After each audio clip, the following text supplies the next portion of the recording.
बघा आता सगळे लांबट गोळे बनवून झालेले आहे. आता आपण त्याला कुकरमध्ये ठेवतो. झाकण लावायचं, शिट्टी काढून घ्यायची, पण 20 मिनिटं वाफवून घ्यायची. आपण 5 मिनिटं गॅस मोठा ठेवायचा, नंतर 10 मिनिटं बारीक गॅसवर वाफवून घ्यायची. हे बघा आता कोथिंबीरच्या वड्या वाफवून झालेल्या आहे. आपण असं बघू शकता.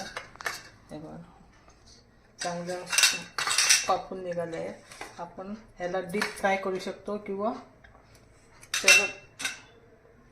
शॅलो फ्राय पण करू शकतो. आणि अशा आपण मुलांना न फ्राय करता आपण डब्याला पण देऊ शकतो.